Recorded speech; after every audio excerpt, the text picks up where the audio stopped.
Kunj Bihari.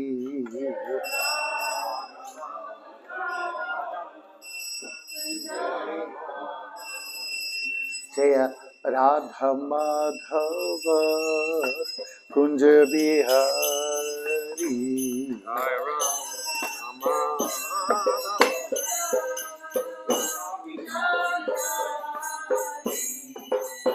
Gopi Jana Vallabha Girvaradhari.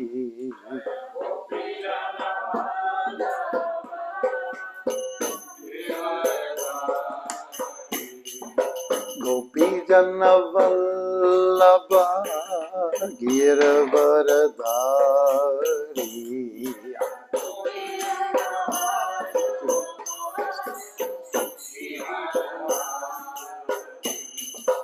Yashodanandana Prajajana Ranjana.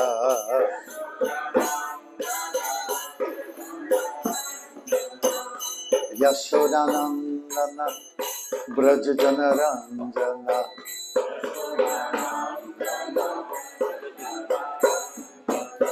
Yamunatira Vanachari.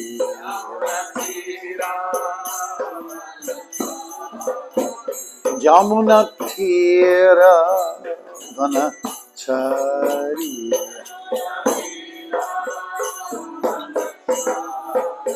Oh Jai Radha Madhava Kunj Bihari.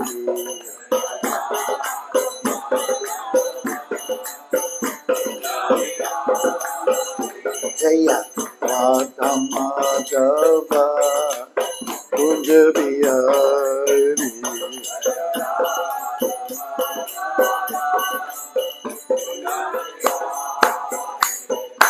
Gopi Jana Vallabha Girvaradhari.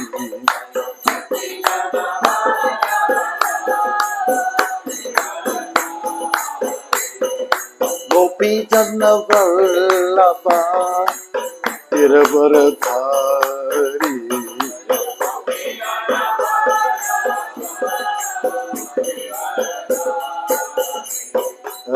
Yashodanandana Prajajana Ranjana.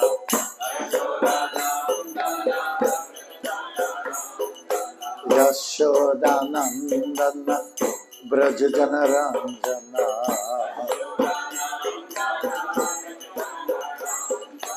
Yashodanandana Brajajana Ranjana.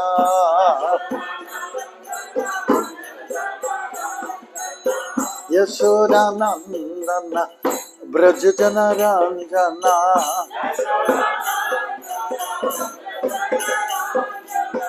Yamunatira Vanachari. Oh, oh, oh, oh. Yamunatira Vanachari.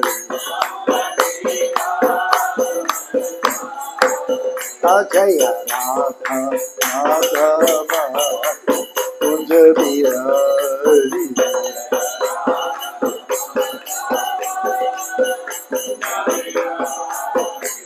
Radha Madhava Kunj Bihari. Oh, oh, oh. Ah. Jaya Radha Madhava Kunj Bihari.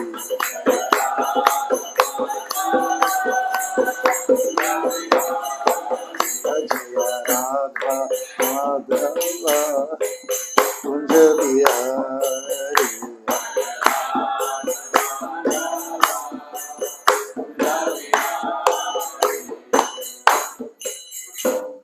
Om Namo Bhagavate Vasudevaya. Om Namo Bhagavate Vasudevaya. Om Namo Bhagavate Vasudevaya. Om Ajnanatimirandasya Jnananjana Shalakaya Chakshuranmilitam Yena Tasmai Sri Gurave Namaha. I was born in the darkest ignorance. My spiritual master opened my eyes with the torch of knowledge. I offer my respectful obeisances unto him. Srila Prabhupada ki. Jai. Bonjour, everyone. So, what verse is it? Canto 1, Chapter 4, The Appearance of Sri Narada, and it's text number 25. Okay.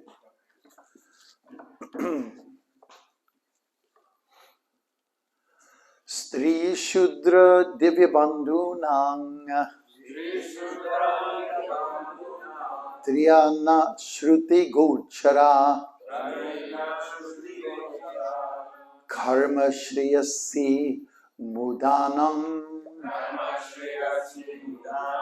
Shriya Evam Bhavid Iha Iti Bharatam Akyanam Kripaya Munina Kritam. Everyone can see. Should we move it in such a way that you can see it? Is it the chalk is not? Yes, it's a reflection of the light. Yeah. Reflection of the light. Stop reflecting. Can everyone see? Can you see? Can you sit somewhere where you can see? Okay, what we'd like to do is everyone gets a chance to say something. Everyone can take a line. Okay? Is that all right? So we can start over with your humble self. You.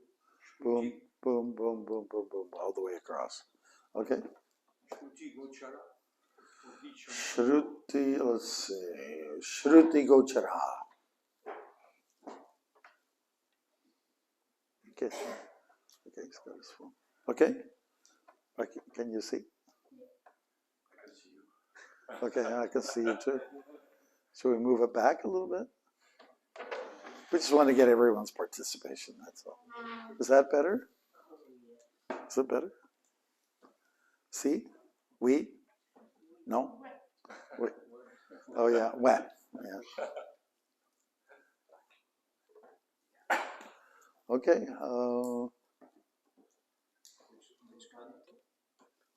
It's Canto 1. All right. Kripaya Munina Kritam. Okay, let's begin. Ready?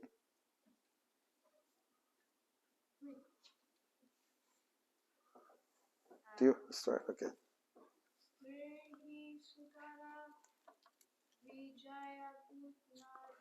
Sri Shudra Dvija Bandhunam.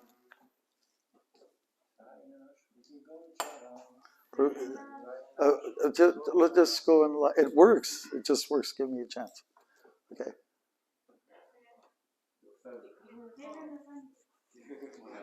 Everyone should be able to see it. Yeah. Trina Shruti Gochara.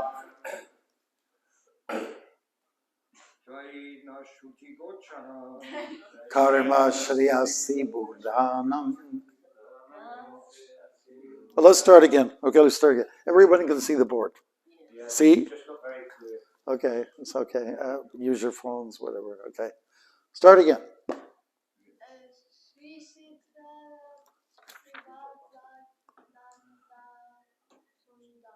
Sri Shudra Dvija Bandhunam.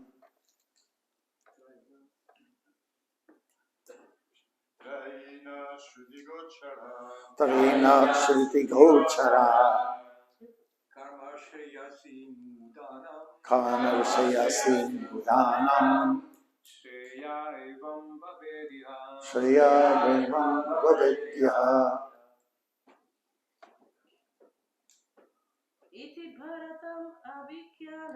Iti Bharatam Akyanam. Kripaya Muninam Kritam. What did you go ahead? It's just one line. Just one line. Stri. It's not English. It's not even French.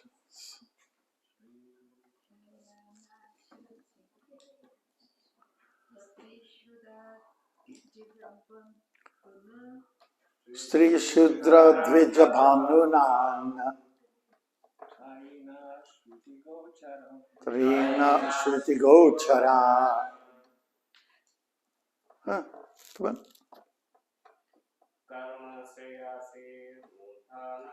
Karma Shreyasi Bhutanam Shreya Evam Bhavid Iha Iti Bharatam Akyanam Raya Munina Kritam Sri Shudra Dvija Bandhunam Trena Shruti Gochara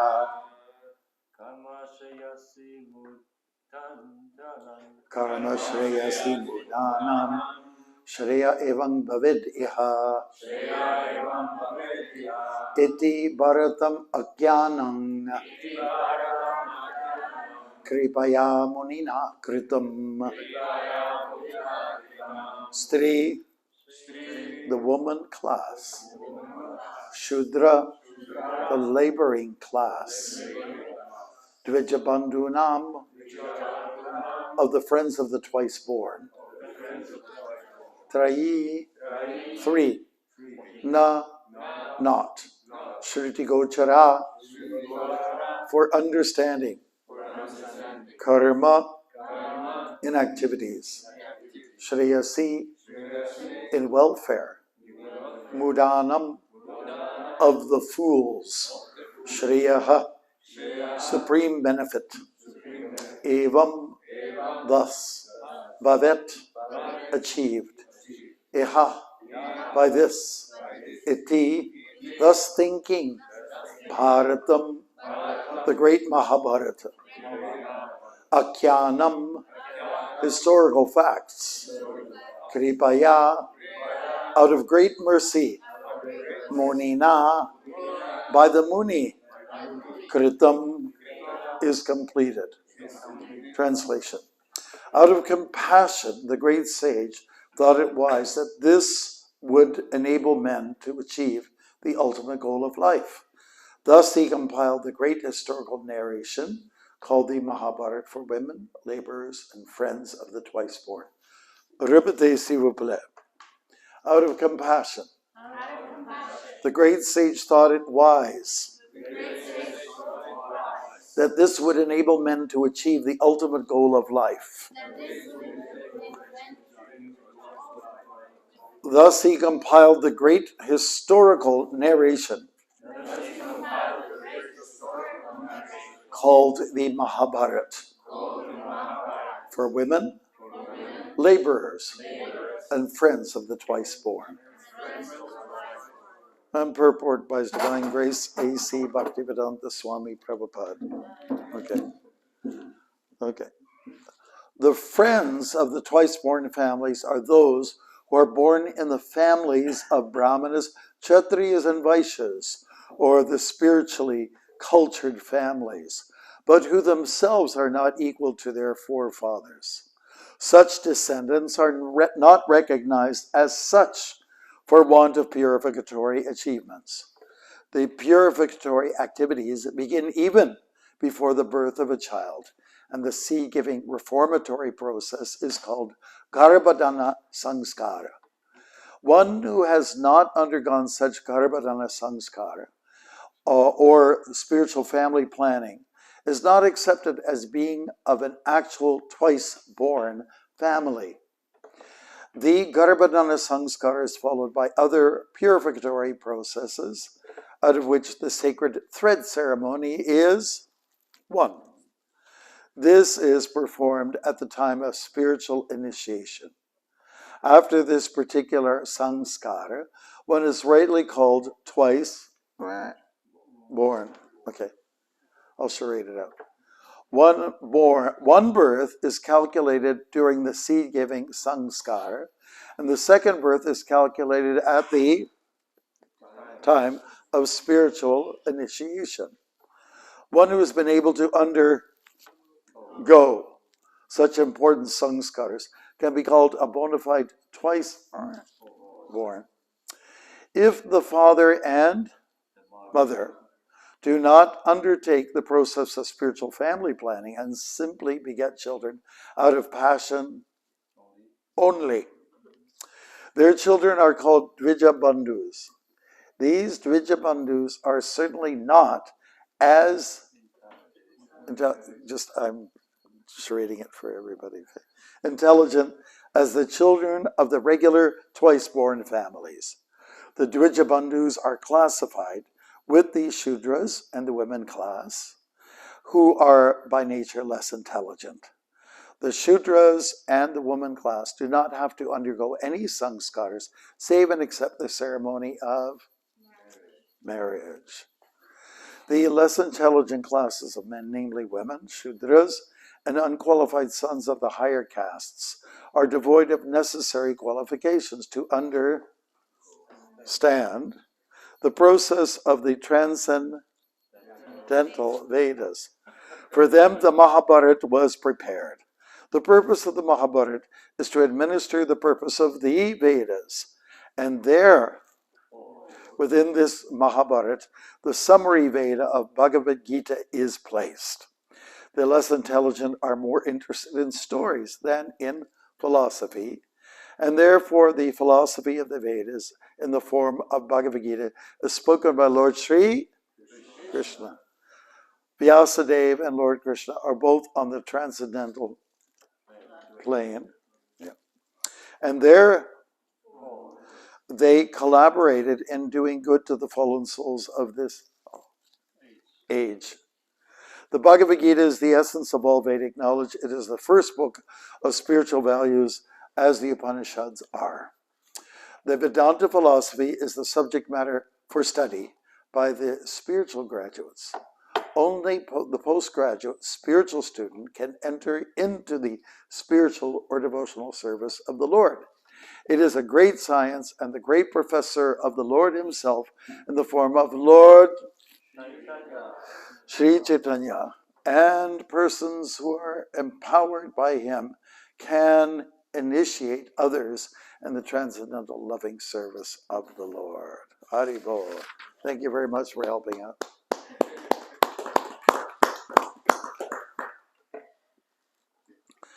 Okay, so now, there was a gentleman who approached me just a few months ago and said, why always Krishna? What's wrong with Ram? And I said, I don't have any problem with Ram. We chant Hari Ram, Ram Ram, Hari Hari all the time. But this was a Hindu faithful person. I said, why always Krishna? I said, well, let's consider this. Really, they're all equal. Krishna, Ram, all the avatars. But what's unique about Krishna? If you can think of one thing that makes him stand out, I'll tell you one. Krishna originally spoke the science of the self. He spoke to it to the sun god. It's in chapter 4 of Bhagavad Gita. This is the explanation I gave. And then he repeatedly sends the same message. The science of the self. The science of dealing with the problems of life. How to get out of this cycle of birth and death. So we credit Krishna in a very unique way. The avatars did not do that. They just didn't do it. Krishna did. So there you go. Okay, I wasn't trying to be too smart about it. Okay, so the Bhagavad Gita, of course, is a message from the Mahabharata. It's smack in the middle. The Mahabharata is the history of Greater India, and Greater India could mean the whole planet, really. In the middle portion, we have some philosophy. Now, most of you know I do these dramas, right? And we did one play called Krishna Is, okay? We had 6 little vignettes or 6 little segments to explain who Krishna is, formerly called God is. Okay, so we started off the first little segment, 5 minutes long, was about Krishna Sudama. It's very touching. You want to cry a little bit? Okay. And the next one is where Draupadi is being dragged in. It's very compelling, dragged in by Dushasana and so on. And Duryodhana insults her and all this. And then the next scene is where Krishna is having a nap, and Arjuna and Duryodhana come looking for Krishna's assistance. They want an alliance from him, right? There's that scene. Then the next scene is Bhagavad Gita. Now, Bhagavad Gita, only 5 minutes of the Bhagavad Gita. It's a little bit wordy, but it's good stuff for devotees. Anybody who's a little philosophical likes the content. But what I observed when we first put it on in South Africa, everyone was really glued to the stage. And then when it got to the philosophy, the exchange between Krishna and Arjuna, people were starting to go, oh, getting a little distracted. Hare Krishna. So it said, that told me something, that people generally are not that interested in philosophical pursuits. They want a story. I want romance. I want hot passion. I want a fight scene. I want to see some monsters, and I want to see them get destroyed. That's where most people are at. If you take a plane anywhere to any part of the world, and you look and see, you go to the bathroom, you see what everyone's watching. So it's all about, fast cars, and then going, and then leaping up in the air in slow-mo. And then crashing into glass or something a few times before it goes up in the air and lands in the Hudson River or something like that. And that's the kind of stuff that everybody wants to see. Or some monsters, vampires. Really, that's what it is. Philosophy, not much, not much. So therefore, there was this whole drama created by the Lord to get everyone interested in the essence. And when you do get to that point where, like we looked at it yesterday, Krishna says, Govinda, I shall not fight. Because everything's pretty interesting up to that point. And then the philosophy comes out.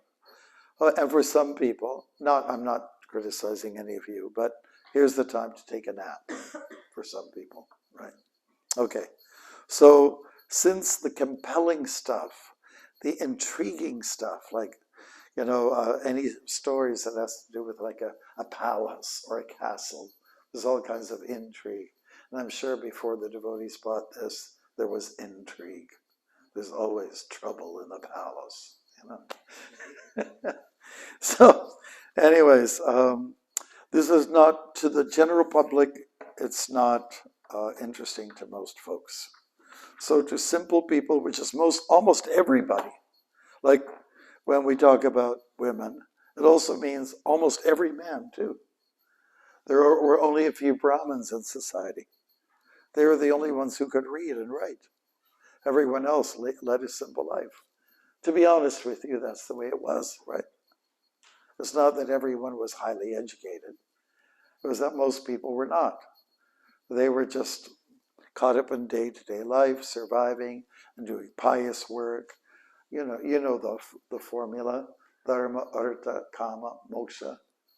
That was the drive, So there was just a few men who really just didn't mind sitting down and having philosophical discourse. Sitting at a chair like what Prabhu is sitting on, right? And yes, doing this. This is a thinking pose. This is also a thinking pose. And then putting your right arm on the arm of the chair. These are poses that mean people are thinking and talking about what they're thinking, right? So it's not for most people, to be honest with you, and it's still very much like that. Still very much like that. But let's thank Krishna for creating that whole history, that whole historical pattern, because it is really, really intriguing, and it draws you in. And, when the Bhagavad Gita does start, it's a little bit like Krishna saying, okay, now that I've got your attention, let's have a few words from our sponsor. Okay. And the sponsor is God, right? I remember I was going to high school in the 60s, and the 60s was a unique time, the time of the sexual revolution. And people were just starting to open up and look at things that you weren't able to do before. Censorship was becoming less of an issue. So I remember for the student council, president of the student council, there were a few people up for, let's say, voting, up for the campaign. Who would be it? So everyone got a chance to vote for the first time. Who's your choice person, right? So remember, one person said, putting up all over the hallway in the high school, all kinds of plaques. Vote for me, blah blah blah, for for president of the, of the high school student society. And then there was one that said sex in big SEX letters. Now that I've got your attention, subtitle, now that I've got your attention, vote for me for president of the student council. Okay, so Krishna uses this device to get our attention. So we'll be looking at what's really important. And, chapter 9, you've read it before. Several times Prabhupada talks about this is the most confidential knowledge. He says it so many times. You ask, well, which is the one that is most confidential? But it certainly starts at smack in the middle of the Bhagavad Gita. The Bhagavad Gita is smack in the middle of the Mahabharata, or when this war takes place. Because we've been riding high, like watching a sitcom or watching a series, like people in India, when the series of Ram first came out on television, India just stopped. It went quiet. It went silent. There weren't any cars on the road. So the Hindus and the Christians and the Muslims were watching the Ramayana. They were so caught up in the story and watching it faithfully every Sunday in the morning, Sunday. In fact, I remember asking, I was in Trivandrum, and I asked the temple president there, why is it so quiet? It's so nice for a change here in India. He said, well, Maharaja, he was a little apologetic, because everyone's watching TV. TV? What am I watching TV for? What's on there? Well, they're watching the Ramayana and the series that go on every Sunday. So that's what was happening, Okay, so we are drawn into those things that are important. Let's say, and that's why the Mahabharata came about, and that's how the Bhagavad Gita was like sandwiched in there, wedged in there, so that the ordinary person, whether it's Shudras, Vaishyas, almost everybody, and including women, could be able to understand. Okay, so now, what about Garbhadana Sanskara? Because that's brought up by Srila Prabhupada. Garbhadana Sanskara is a sacrament which is executed by the mother and father, mommy and daddy, when they plan to have a child, a baby. And they want to ensure as much as possible that the child is going to be a little bit holy.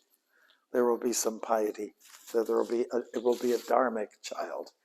That's why these sanskars are there. And then there's a few more, but it starts right at the beginning, at time of conception. And Prabhupada's recommendation was for devotees in his movement, for the mother and the father to chant 50 rounds that day.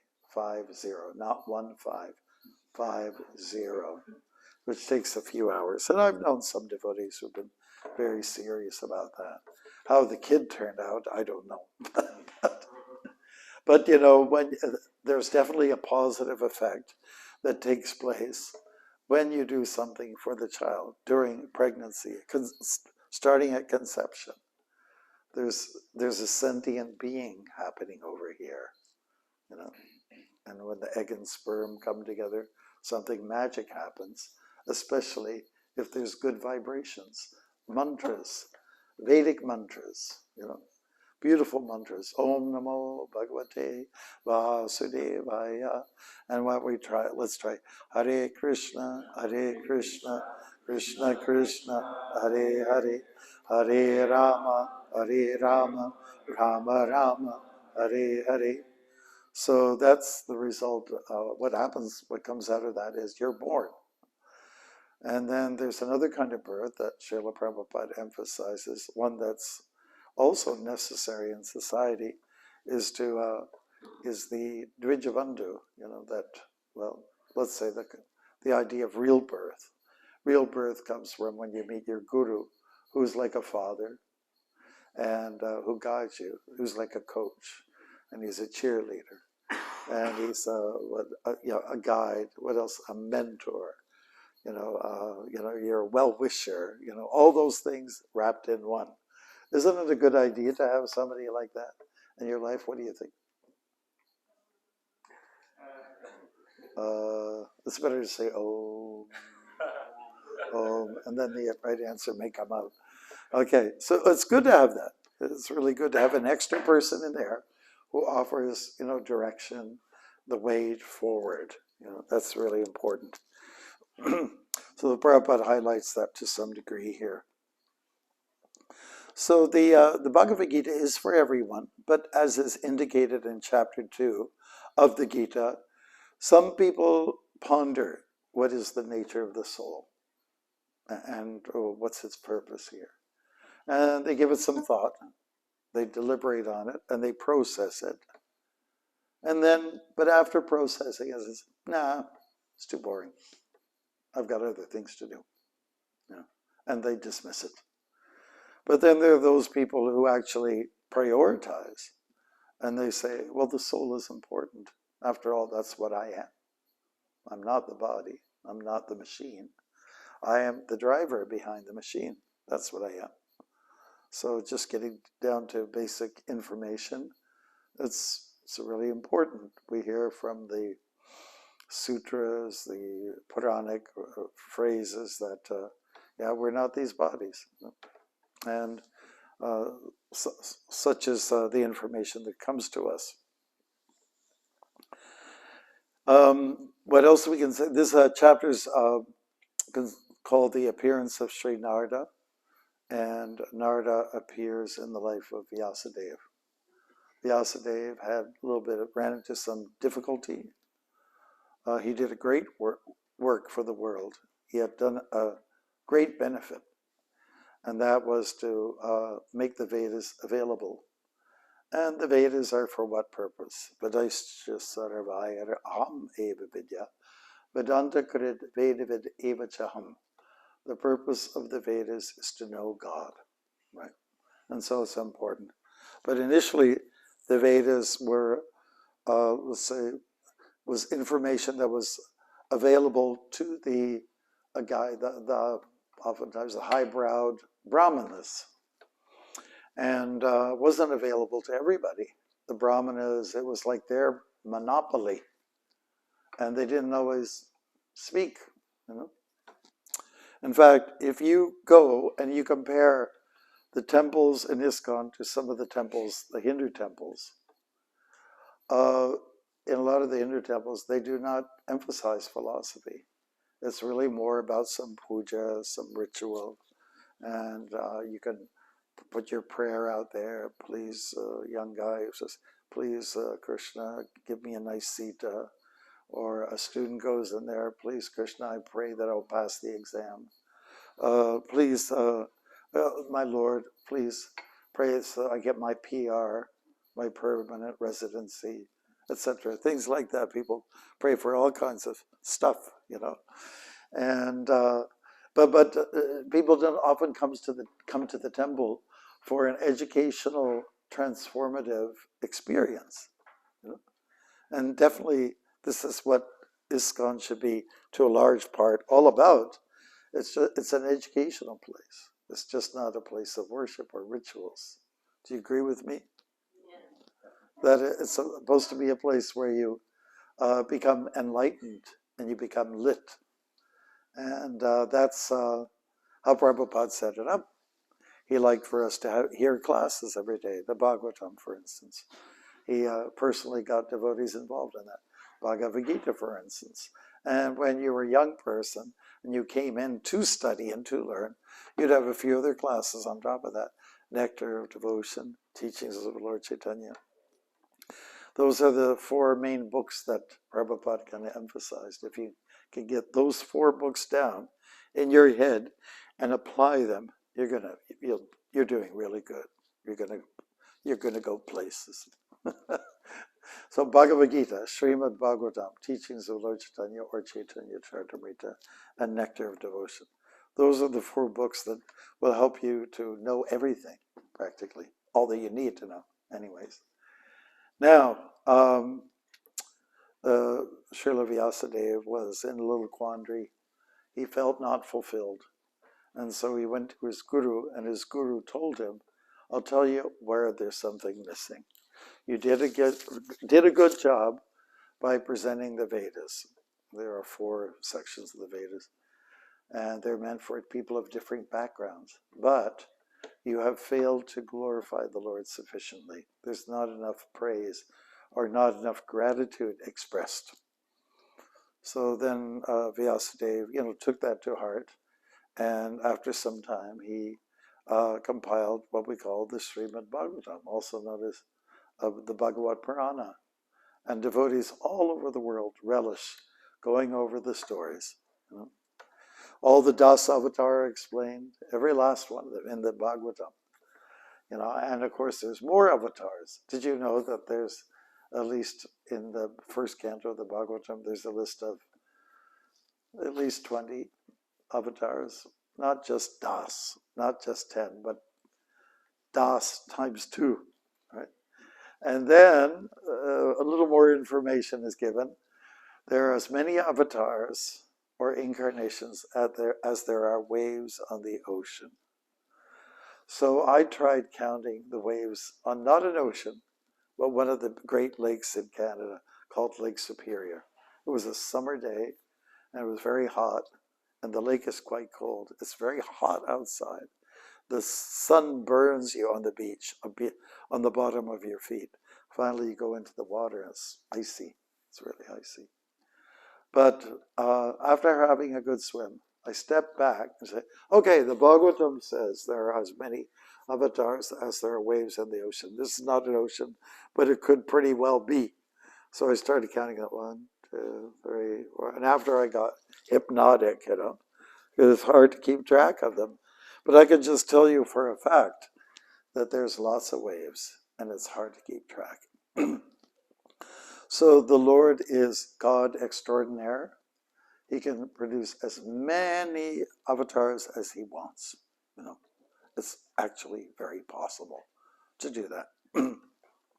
After all, in the Bhagavad Gita, Krishna says, or let's say Sanjay says in the last verse, Yatra Yogeshwara Krishna, Yatra Bharata Dhanura, which means that Krishna is, he's identified as Yogeshwara, the supreme mystic. He can do anything. There's no limitations for him. You can't put him in a box. You can't put him in a garbage bag or a plastic bag, even though it's very strong. And some creatures just can't get out of the plastic bag. But Krishna can. He can work his way out. And to prove a point, I have no limitations. I am unlimited. So Krishna can, for as many times as he wants. I always found it kind of interesting. Our Christian friends, have you ever heard them say this before? God gave his only begotten son. Really? God can only have one baby? How is that possible? Because each and any one of us has the potential to have 12 babies or 21. I met a lady on the walk across Canada. It was my 3rd walk. And she said, she asked me, why are you walking? I'm walking so people will be encouraged to go back to basics, back into family. Oh, I come from a family. The same mother and father had 21 kids, and I am one of them. All right. So you potentially, a man and a woman can have lots of kids. So when somebody says the only begotten son, it really needs to be explained. But we can deduce from that they're being very exclusive. We have the only God. There are no other gods. If you mention Buddha, Krishna, Vishnu, whoever else is out there that people declare to be God, they don't want to accept it, So logically, I think we should be able to defeat, if you get a chance. But my experience with some of our friends, it's better not to talk to them because they're already so stubbornly convinced on one way of thinking. And you know what that way of thinking is? Black and white. There's a problem with black and white thinking, When people are black and white, there's no compromise. When it's black and white, you're not using your cognitive powers. When it's black and white, you end up with an extremist position, right? A rigid one that's going to hurt half of the people. Make some other people, one group of people happy, but the other people are not going to be happy. What if it wasn't black and white? What if it was, multicultural? What if it was a Chincha Beta Tattva? Unity and diversity, which means many and all. Like, how many people like pizza? Honestly, I'm asking you. How many people like pizza? Right? How many people per you don't pizza? Pizza, how many people like pizza? Okay, all right. Yeah, okay, yeah. And when you look at a pizza, it's a circle, and it's got all the colors in there. It's got everything on it, pretty much. That's one way to describe. All is one. All is one. So that concept of unity and diversity is something we embrace very much because it's the philosophy that has been projected to the human population, especially by Sri Chaitanya Mahaprabhu. He defined it the best of anybody, any of the scholars. Why couldn't it be like that? Why not? So devotees, the leaders in India, they've been talking about, they haven't been talking about unity and diversity. And this is where maybe we're having some problems. In 1973, Prabhupada sent out a letter to Kirtanananda, which was meant for everybody. He said, from now on, every year, I want my leaders to come together in Mayapur, and I want them to discuss unity and diversity, the concept, and how you can apply it. So guess what? It never was done. So if we do it, we'll find that there's a host of different ways of doing things. It's not all just one way. Like one group of gopis, they have one idea how they want to serve Krishna. That's Chandravali's group. That's the left wing. And the right wing is Radharani and her friends, her amigos, or whatever you want to call them. Señorita friends, whatever that is called. And but like it's two wings, left wing, right wing. We always talk about that. How's that?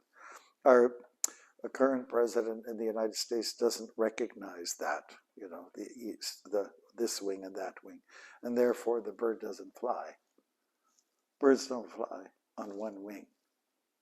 When Ravana was having a battle with Jatayu lost one wing because of Ravana's persistently striking at it.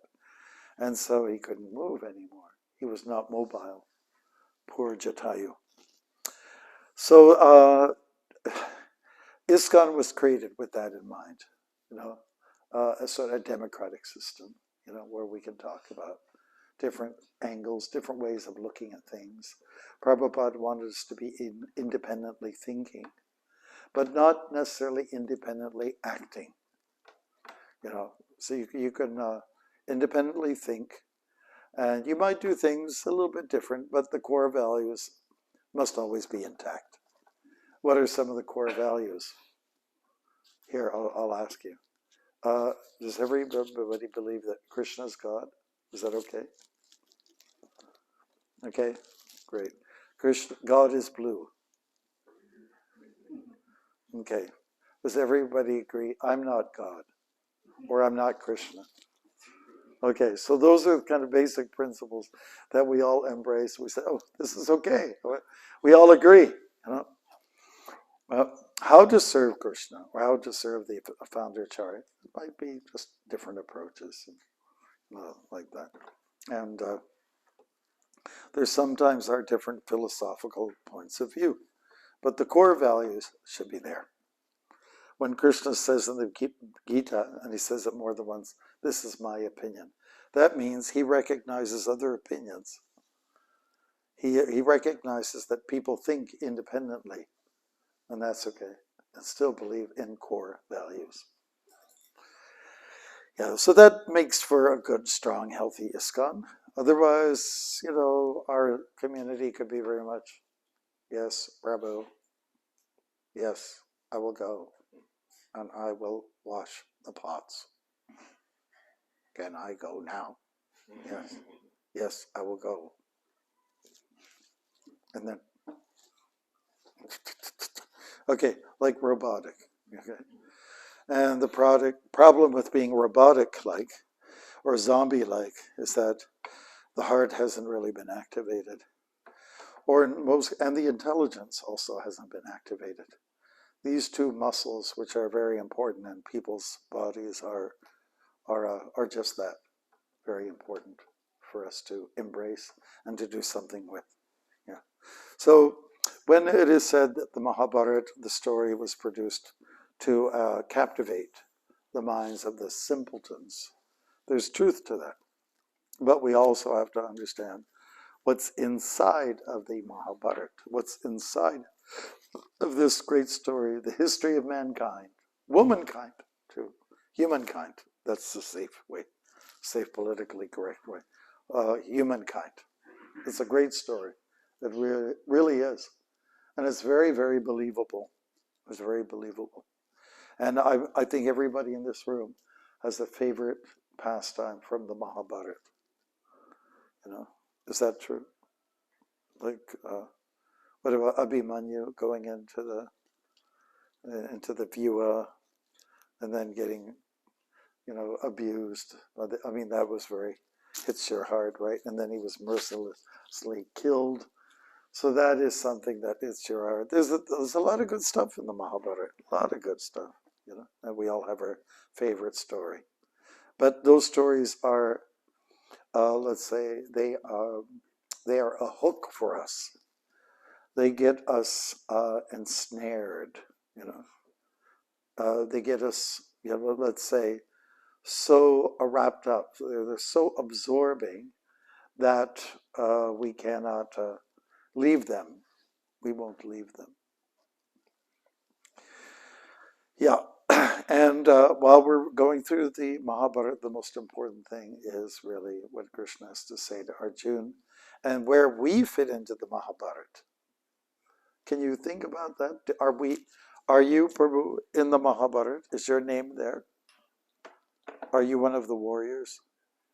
Kshatriyas? Anybody else, Prabhu? Are you in the Mahabharata? No. You're not mentioned there? Oh, that's too bad. Well, I mean, really, we are in there. Arjuna represents every soul that's struggling in this world. So we can feel for him. And he's hit a low level. He's hit, it's come down to this: I won't fight. Okay. So there's one community that I went to where there was a lot of politics going on. Now it's not like that anymore. But there was so much argumentation going on, so much differing of opinions amongst the community. And one devotee when all this talk was going on outside in an outdoor event, this one devotee yelled out, "Haribo!" He went like this. And everyone's looking at him. And said, "This is a great moment for our community." And everyone's wondering, what's he talking about? And then he explained, "Don't you get it? We've got so political. We've got so full of hate. We hit rock bottom. There's only one way to go. And that's up. It's a great moment." So he's an optimist, And we also need to be optimistic. And even if we get, let's say we lose our sweetness and turn into something a little bit sour, there's every chance that we can become sweet again. It's possible. You have to give it a little time. And Krishna says, time I am, destroyer of the worlds. So let Krishna do his job, you do your job, okay? The problem is we try to do Krishna's work. And we try to get Krishna, we unemploy him. I'm taking over now. So it's really a good thing to let Krishna do what he must be doing, and let us do what we're supposed to be doing. And by the way, Krishna is very good at serving. He did the Rajasuya Yajna. He was serving Sudama when he came into Dwarka. There's so many instances where Krishna is serving. What about being the chariot driver of Arjuna? That's a pretty good example. And he took care of the people's footwear, washing the feet of his elders at the Rajasuya Yajna. This is God serving and relishing it. So if he has a good time with it, I think we can also have a good time with it. So let's try that. Try it on for size.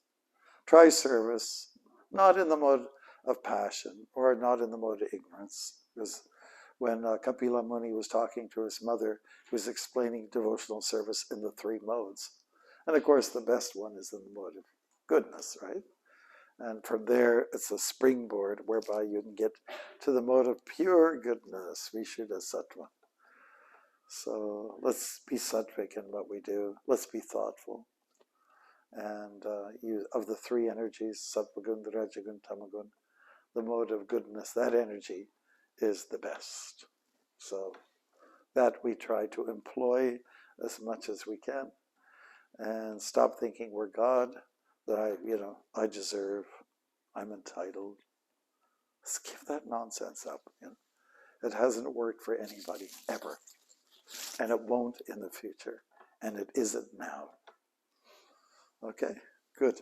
So I think we've been going for, an hour? Is that right? Am I? 40 minutes. It's 8:36 now. So we're supposed to finish according to the messenger. Breakfast is served at 8:45 a.m. So I'm going to try to stick to your schedule. And Prabhus, thank you for listening. Thanks for participating.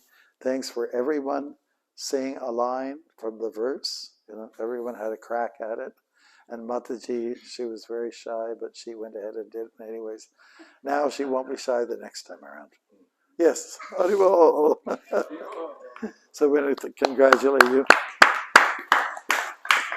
Now we can ask for any questions, Prabhus, that you may have. Anything at all. Anything based on what we were talking about. And you better hurry up because I am so stuffy right now. I just want some fresh air. That's all I want. And you have to forgive me. I'm from Canada. I'm a polar bear. I like prana in the air. Okay, questions. Or if you don't have any questions, just tell us something that you liked that you heard. Or if you didn't like something, tell us that too. I'm up for a good fight. All right? So, yes? Most confidential knowledge. You didn't speak about it. Not really good thing. Can you Elaborate. in a nutshell? In a nutshell, most confidential knowledge, when it's referred to by Srila Prabhupada in purports, it gets to the point of, service, the Jiva soul is serving the super soul, and that's confidential, and then it gets to be more intimate. Krishna talks about Bhakti. He does bring it up right in the 9th chapter, quite a bit there. It appears in chapter 10, so it's all very confidential, meaning it's not understood by the mundane person. The culture of service is really what it's all about. Serving each other and being happy serving. For me, it implies secretive. Yeah, sacredness or secrecy. Yeah, because it's not understood by the common person. who's wrapped up in the gunas. They just can't grasp it. I don't know what you're talking about. They'll just say, "What are you, God? Is there? Where have you seen him?" And so yeah, good. And you asked for a nutshell. I gave it to you. A nutshell. Okay. Yes, Baruch. Any other questions? Yes, Baruch. Not a question. Thanks for a lovely class. I was just reflecting on what you said about when people come to the temple, we are not just here, take darshan, prashadam, and go home. Yeah. We are here to educate them, and that triggered in my mind the first purpose of ISKCON is to systematically educate people in spiritual knowledge. Yes. So we should really embrace that, and we should always keep that at the forefront of our mind. That's what we are about. Yes. Yes, yes. Educational. It's an educational institution, or it should be. Yeah. Even if you give the basics, that's what people need and want. And maybe in the worst times, they'll remember. It might go over their head. But so, wasn't there somebody there who told me I'm not this body? And now I really want to believe it. So it'll come. It'll flash back to us. Yeah. Good.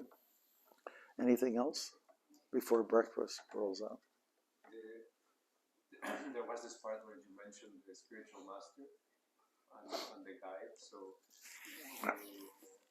just how to find it. How to find it? Him, her. Okay. Well, look around. That's true. Look around. But then maybe you want to formalize it, because that's what Prabhupada asked us to do. Formalize it. So you make a promise, just like you make a promise to your wife.